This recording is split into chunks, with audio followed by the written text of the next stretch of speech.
उत्तर प्रदेश के बागपत जिले का छोटा सा गांव गंगनौली, जहां सुबह आमतौर पर अजान की आवाज से शुरू होती थी। मस्जिद की ऊंची मीनार से गूंजता अल्लाह अकबर पूरे गांव को जगा देता था। मौलाना इब्राहिम, जो करीब 4 साल से इसी मस्जिद में इमाम थे और गांव के लोगों में बेहद सम्मानित व्यक्ति माने जाते थे। नमाज, बच्चों की तालीम और लोगों की मदद, यही उनका रोज का काम था। उनकी जिंदगी सादगी से भरी थी। पत्नी इसराना और दो नन्ही बेटियां, सोफिया उम्र 5 साल और सुमैया उम्र 2 साल, और यही उनका छोटा सा संसार था। मस्जिद की ऊपरी मंजिल पर बना एक कमरा ही उनका घर था। सब कुछ सामान्य था, पर 11 अक्टूबर 2025 की दोपहर ने सब कुछ खत्म कर दिया। शनिवार था। उस दिन इब्राहिम साहब मस्जिद से बाहर गए थे, देवबंद, किसी धार्मिक कार्यक्रम के लिए। सुबह जब वे घर से निकले तो इस राना ने कहा, जल्दी लौट आना, बच्चियां आपको बहुत याद करती है। इब्राहिम ने मुस्कुराते हुए कहा, अल्लाह का काम है, जरूर जल्द लौटूंगा। दोपहर धीरे धीरे गांव में उतर आई। मस्जिद के बाहर बच्चों की तालीम चल रही थी, लेकिन ऊपरी मंजिल पर जहां इब्राहिम का घर था, दरवाजा बंद था।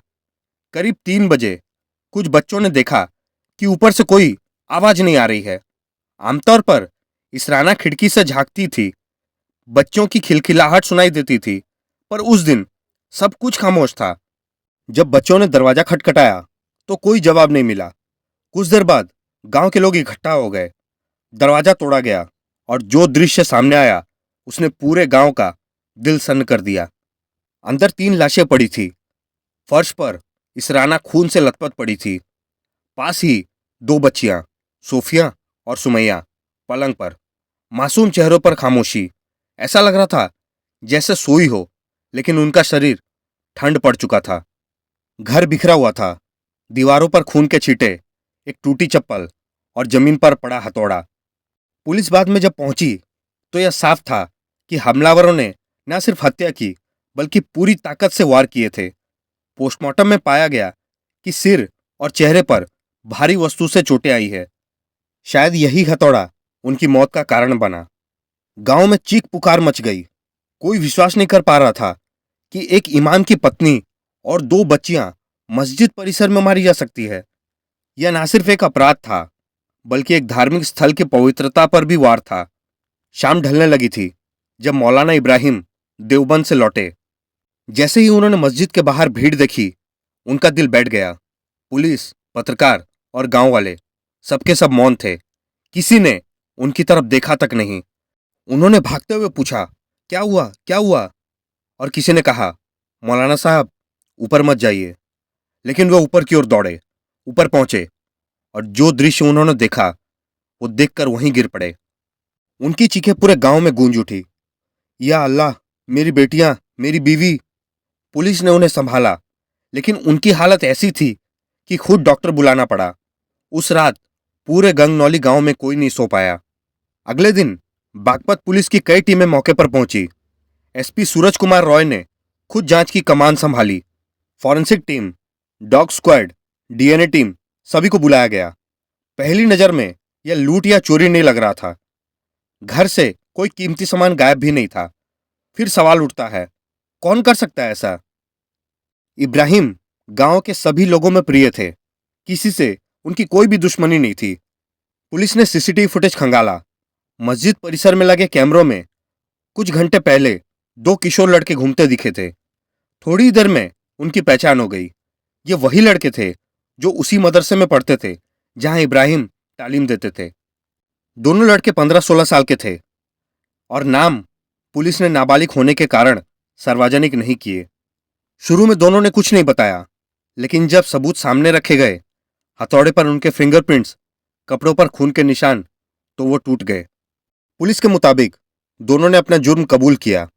उन्होंने बताया कि पिछले कुछ महीनों से इब्राहिम साहब अक्सर उन्हें डांटते थे और कई बार सबके सामने फटकार लगाते थे।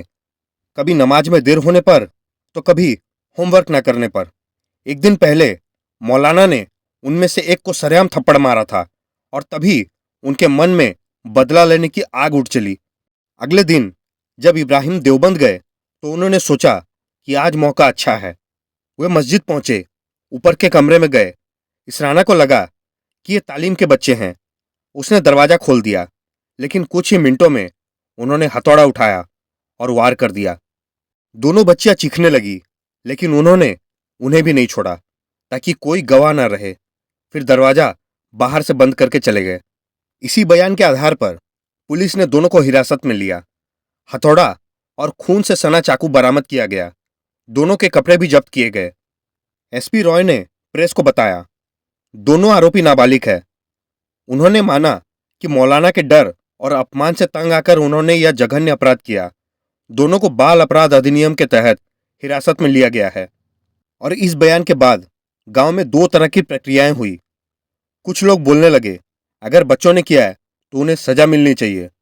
तो कुछ बोले, पुलिस दबाव डाल रही है, ये बच्चे ऐसा कर ही नहीं सकते।